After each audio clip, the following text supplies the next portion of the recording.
Hello everyone. Welcome to For Nurses Preparation YouTube channel. I am Neeraj Kumar Kathal. Friends, today is 10 February 2022 and today's important points for upcoming nursing recruitment exams are: first point, forced alkaline diuresis is a effective management of poisoning by phenobarbital, aspirin and methotrexate. अगर किसी person में phenobarbitone, aspirin और मैथोट्रेक्सेट medicine के कारण poisoning develop हो जाती है तो उसके ट्रीटमेंट के लिए फोर्स्ड एल्केलाइन डाइयूरेसिस का इस्तेमाल किया जाता है। फोर्स्ड एल्केलाइन डाइयूरेसिस क्या है, आइए इसे भी जान लेते हैं। Forced diuresis involves administration of diuretic agents, isotonic saline, to increase glomerular filtration rate and urine flow. When combined with bicarbonate infusion, it is referred to as forced alkaline diuresis.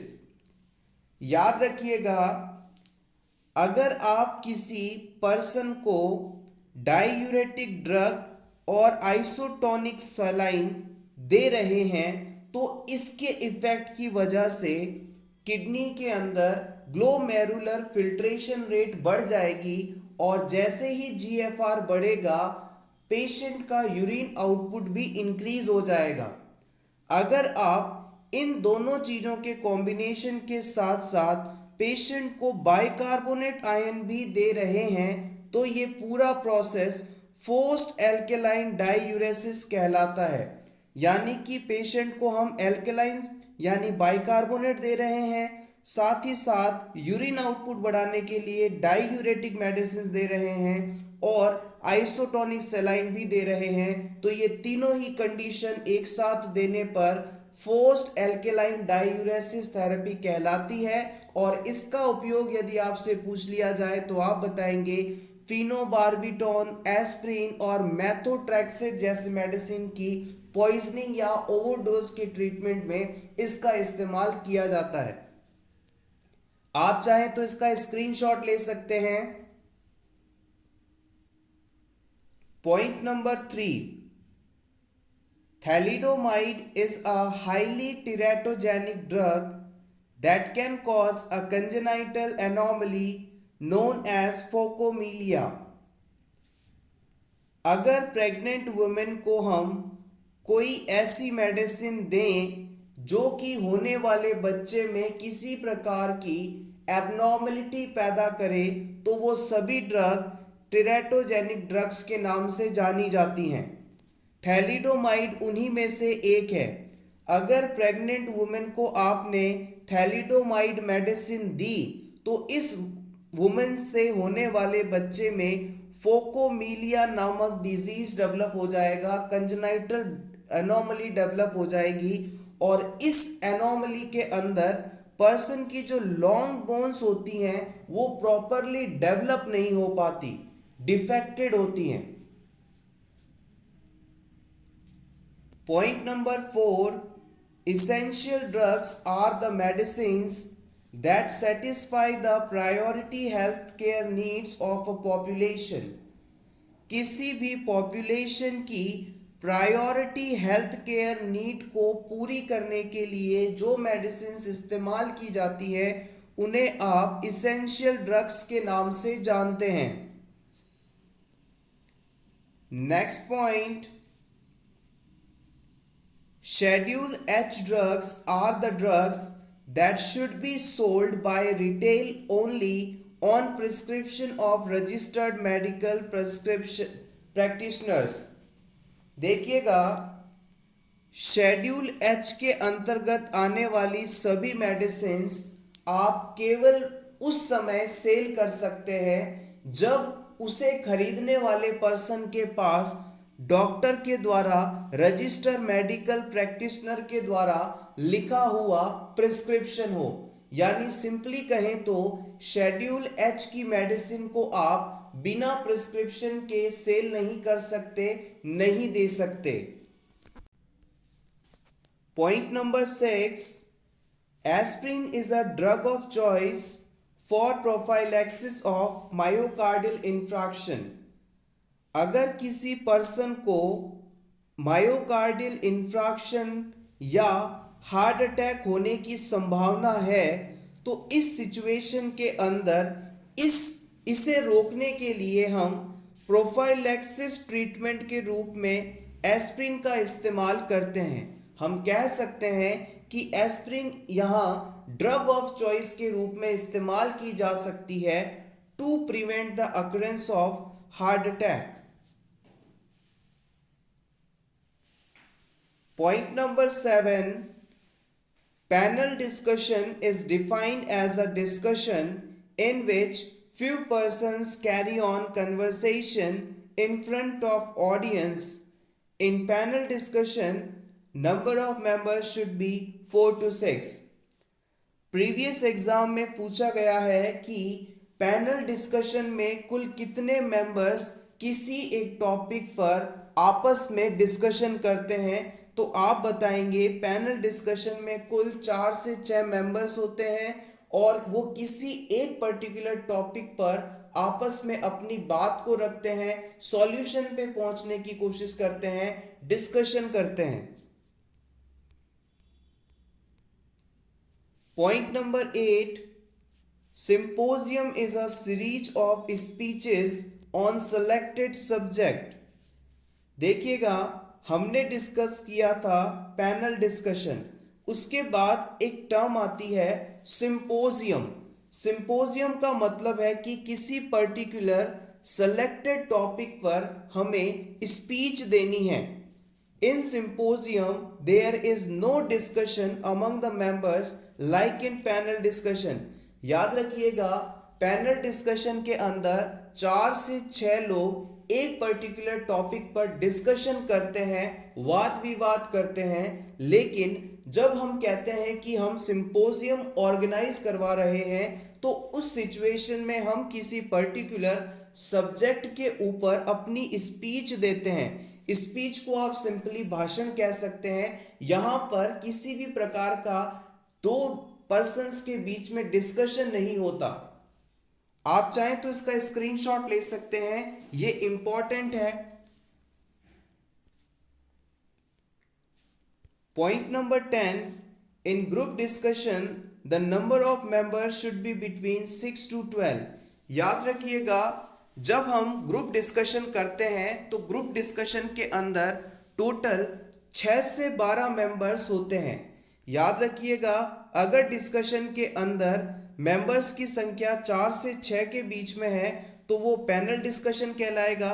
लेकिन वहीं पर यदि 6 से 12 लोग किसी एक पर्टिकुलर चीज पर डिस्कस करते हैं तो इसे आप ग्रुप डिस्कशन के नाम से जानते हैं और जनरली इसे जीडीबी कहा जाता है।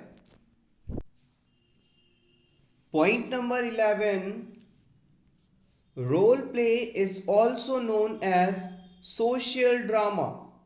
रोल प्ले को हम सोशल ड्रामा के नाम से भी जानते हैं। Point number 12, essential qualification of public health nurse is BSc nursing. अगर कहीं पर भी आपको पब्लिक हेल्थ नर्स बनने के लिए वैकेंसी दिखाई देती है तो इसके लिए जो बेसिक क्वालिफिकेशन होगी वो है BSc nursing. A BSc nursing person can be a public health nurse. Point number 13, under the multi-purpose workers scheme, a health assistant female is expected to cover a population of 20,000 to 30,000.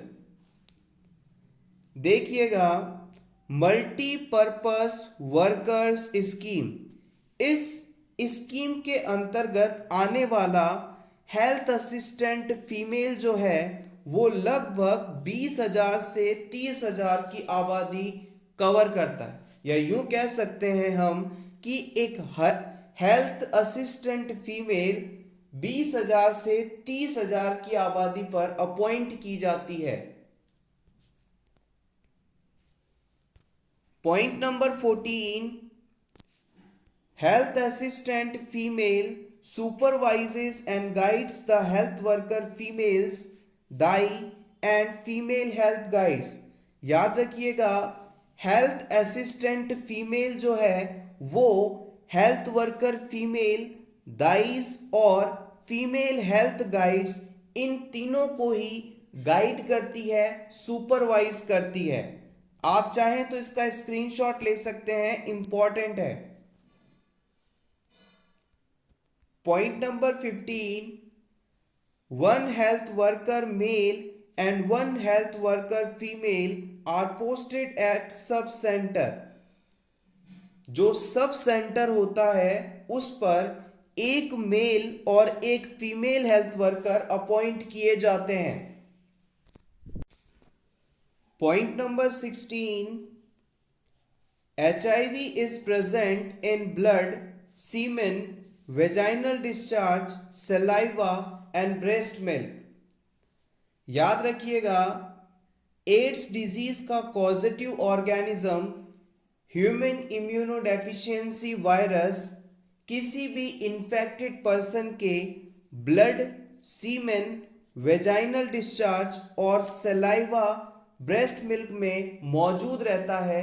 और हम कह सकते हैं कि अगर कोई non infected person इस infected person के इन सभी सिक्रीशंस के कांटेक्ट में आता है तो उसे भी HIV हो सकता है। Point number 17, intrauterine device Multiload 375 is replaced after 5 years, whereas copper T 200B is replaced every 4 years। यहाँ पर दो प्रकार के इंट्रायूट्राइन डिवाइसेस बताए गए हैं। ये ऐसे डिवाइस हैं जिन्हें वुमेन के यूट्रस में प्लेस किया जाता है और इसके कारण कॉन्ट्रासेप्शन इफेक्ट क्रिएट होता है। अगर आप वुमेन में मल्टी लोड 375 लगाते हैं तो इसे 5 साल तक इफेक्टिव माना जाता है और फिर इसे हटाकर रिप्लेस किया जाता है। वहीं अगर आप कॉपर T200B का इस्तेमाल करते हैं तो इसे 4 साल बाद रिप्लेस करना आवश्यक होता है। Point number 18, inflammation of vagina in women after menopause is termed as atrophic vaginitis. याद रखिएगा, व्हेन मेनोपॉज अकर्स, यानी कि वुमेन में 45 से 55 इयर्स की एज के दौरान जो मेंस्ट्रुअल साइकिल है वो स्टॉप हो जाता है, इसे आप मेनोपॉज के नाम से जानते हैं। मेनोपॉज होने के बाद अगर वुमेन की वेजाइना में किसी भी प्रकार की इन्फ्लेमेशन हो जाती है तो इसे आप एट्रोपिक वेजिनाइटिस के नाम से जानते हैं और यहाँ पर एस्ट्रोजन बहुत ही इंपॉर्टेंट माना जाता है।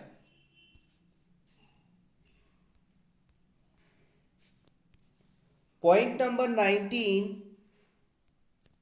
इकोलेलिया। इकोलेलिया शब्द का मतलब है repetition of speech bye imitation by the patient. For example, when the doctor ask the patient what is your father's name, the patient imitates what is your father's name. Echolalia शब्द का यदि आप simple meaning समझना चाहें तो आप याद रखिएगा, किसी भी पर्सन के द्वारा बोले गए शब्दों को नकल करके हूबहू दोहराना इकोलेलिया कहलाता है। जैसे कि पेशेंट के पास डॉक्टर आकर पूछते हैं कि आपका या आपके फादर का क्या नाम है, तो पेशेंट भी इस चीज को सुनकर रिपीट करता है कि आपके फादर का क्या नाम है, यानी पेशेंट यहां पर डॉक्टर की कॉपी कर रहा है। यही कंडीशन इकोलेलिया के नाम से जानी जाती है।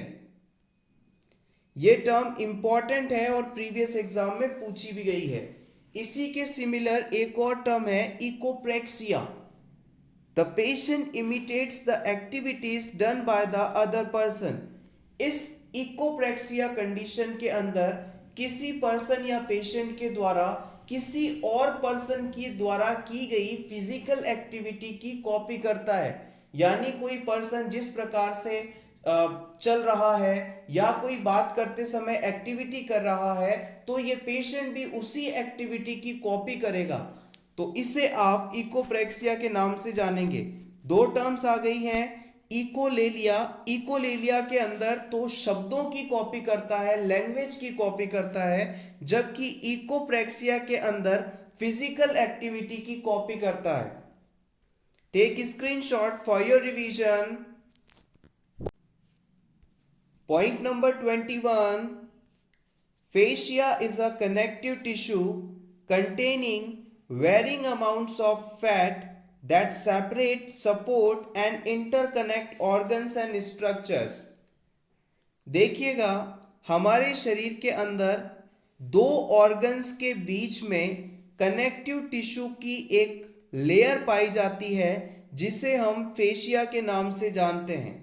ये कनेक्टिव टिश्यू की लेयर दो ऑर्गन्स को सेपरेट करने का काम कर सकती है या इन्हें आपस में जोड़कर रखने का काम कर सकती है, और कई बार ये फेशिया ऑर्गन्स को इनकी लोकेशन में बनाए रखने के लिए भी सपोर्ट करती है। Point number 22.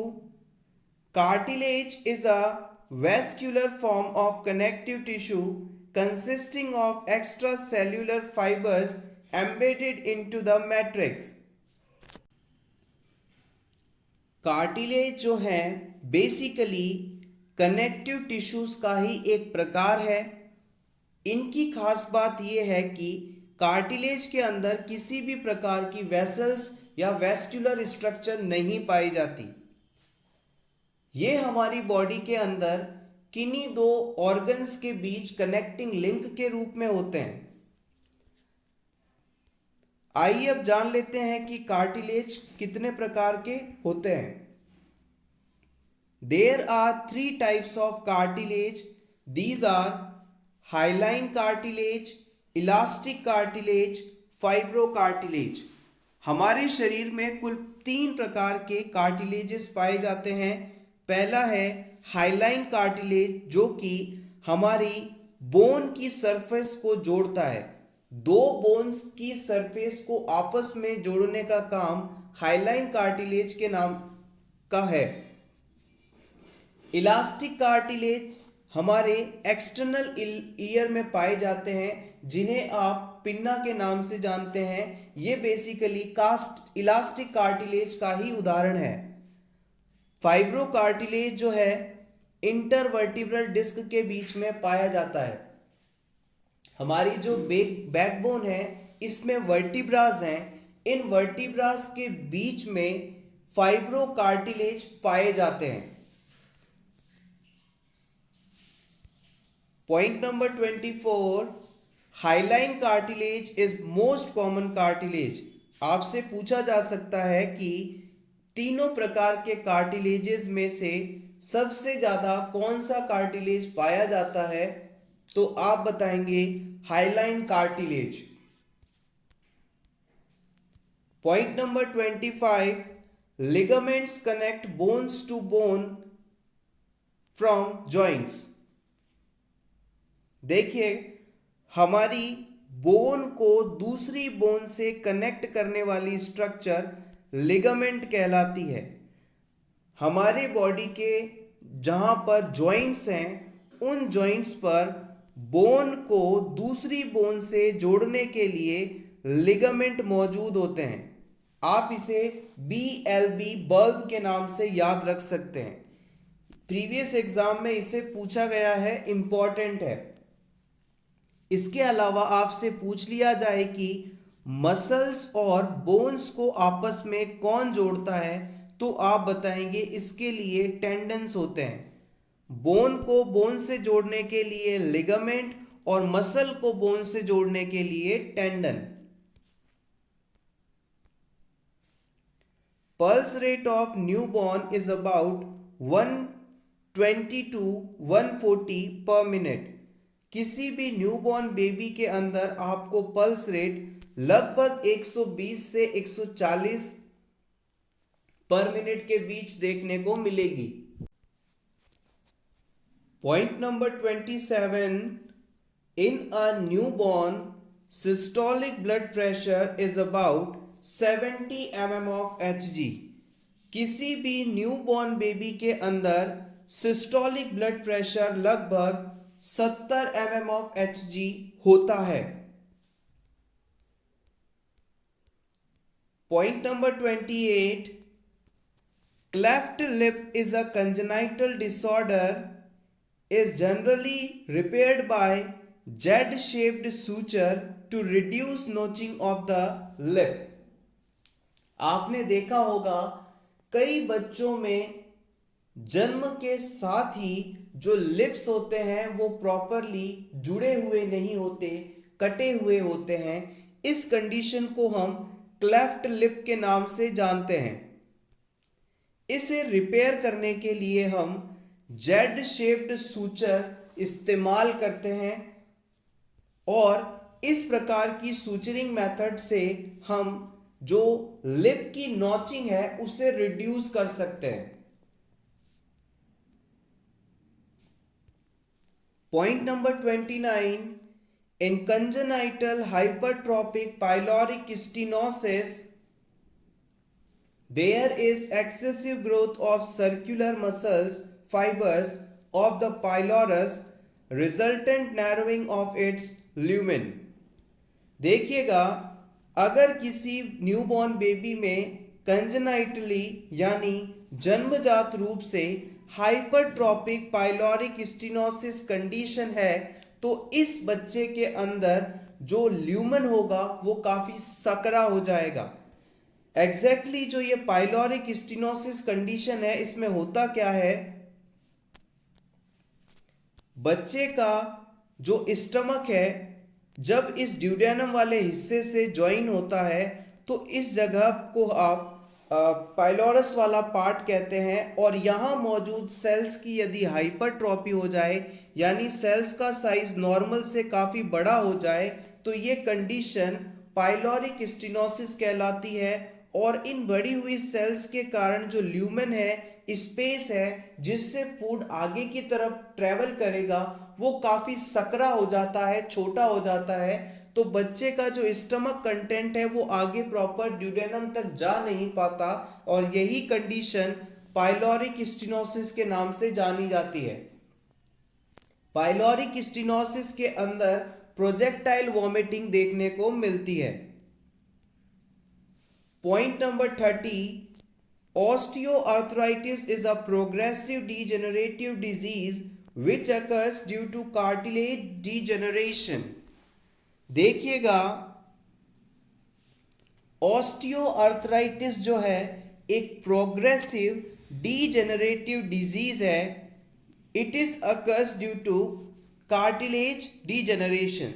देखिएगा हमने अभी कार्टिलेज की बात की थी कि कार्टिलेज जो है बेसिकली कनेक्टिव टिश्यू का एक प्रकार है और ये हमारे बॉडी के अलग अलग हिस्सों में पाया जाता है और इसका काम है कि बोन को बोन से जोड़ना।